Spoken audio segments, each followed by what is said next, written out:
So hi guys, welcome back to my channel dream boys 94. So ఈరోజు అయితే నేను కృష్ణుడి స్టోరీ అయితే చెప్తాను. కృష్ణుడిది ఇంకా కుచ్చేలుడిది. సో లేట్ చేయకుండా వీడియోని అయితే స్టార్ట్ చేద్దాం. సో వీడియో చాలా ఇంట్రెస్టింగ్గా ఉంటుంది, లాస్ట్ వరకు చూడండి, ఎక్కడ స్కిప్ చేయొద్దండి.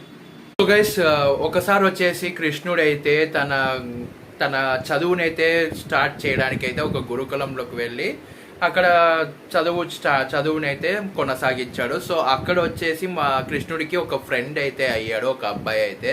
ఆ అబ్బాయి పేరు వచ్చేసి కుచేలుడు. సో ఆ అబ్బాయి వచ్చేసి చాలా బాగా కృష్ణుడికి ఫ్రెండ్ అవ్వడం జరిగింది. సో వాళ్ళిద్దరూ అలాగే పెరిగి అయితే పెద్ద అయితే అవుతారు. ఒకసారి వచ్చేసి కృష్ణుడిని ఇంకా కుచేలుడిని వాళ్ళ గురువు వచ్చేసి, మీరు అడవికి వెళ్ళి దర్భం దారిలో ఎక్కడైనా కనపడితే తీసుకొని రండి అని వాళ్ళకైతే చెప్తాడు.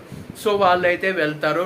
మధ్యలో అయితే దాన్ని ఎతుక్కుంటూ అలాగే వెళ్తారు కాబట్టి అక్కడైతే మధ్యలో చాలా చీకటి అయితే అయిపోతుంది. అలాగే జోరుగా వర్షం అయితే కురుస్తూ ఉంటుంది. చాలా అంటే చాలా ఎక్కువగా వర్షం అయితే రావడం అయితే జరుగుతుంది. సో వాళ్ళిద్దరూ ఒక చెట్టు కింద అయితే వాళ్ళు నిలబడడం అయితే జరుగుతుంది. అప్పటికే వాళ్ళు పూర్తిగా తడిచిపోయి ఉంటారు కాబట్టి వాళ్ళైతే చాలా చలికి వాళ్ళైతే చాలా భయంకరంగా అయితే ఉంటారు. కాబట్టి కృష్ణుడు వచ్చేసి కుచేలుడికి వణుకుతూ ఉంటారు కదా చలికి, అలా వణుకోకుండా తనైతే దగ్గరగా అయితే కూర్చొని తనకి చలి పట్టకోకుండా కూర్చొని తనని చూసుకుంటూ ఉంటారు. అప్పుడు వచ్చేసి ఇంకా వర్షం ఎక్కువ అయ్యేసరికి వాళ్ళైతే చెట్టు పైకి ఎక్కుతారు. అక్కడ నీడ కొంచెం అయితే ఉంటుంది కాబట్టి అంతగా ఎక్కువ వర్షం అయితే పడదు. సో అప్పుడు కింద కొమ్మ మీద కృష్ణుడు అయితే కూర్చుంటాడు.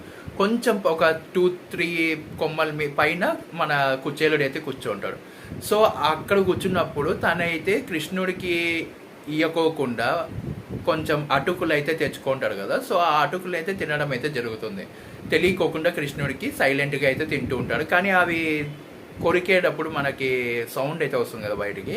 ఆ సౌండ్ విని కృష్ణుడు అయితే, ఏంటి కూర్చేలా, ఏంటి ఏదో సౌండ్ వస్తుంది, ఏం చేస్తున్నావు అంటే, ఏం లేదు, చెట్టు పైన ఏవో పక్షులు లేకపోతే ఉరుములు మెరుపులు ఏవో అయి ఉంటాయి అని అంటే, అవునా అంటాడు. అంటే కృష్ణుడికి ఆల్రెడీ తెలుసు తను తింటున్నాడు, అటుకులు అయితే తింటున్నాడు అని, తెచ్చుకొని తింటున్నాడు అని. తనైతే నవ్వి ఊరికే అయిపోతాడు, తనకు తెలుసు. ఆ తర్వాత వచ్చేసి అలా చేసినందుకు తనకైతే శిక్ష అయితే పడడం అయితే జరుగుతుంది కదా. ఆ శిక్ష ఏంటంటే తను పూర్తిగా డబ్బులు లేకోకుండా చాలా దీనమైన పరిస్థితిలో ఉంటాడు. ఆ తర్వాత వాళ్ళిద్దరు వేరైపోతారు.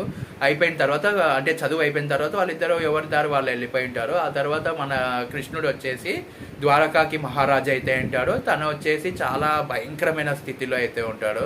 సో ఒకసారి వచ్చేసి కృష్ణుని అయితే కలవాలని చెప్పి వెళ్ళడానికి కొన్ని అటుకులు ఎక్కడో వెతికితే ఉంటాయి. సో దీని గురించి నేను మళ్ళీ నెక్స్ట్ పార్ట్లో చెప్తాను. లైక్ చేయండి, సబ్స్క్రైబ్.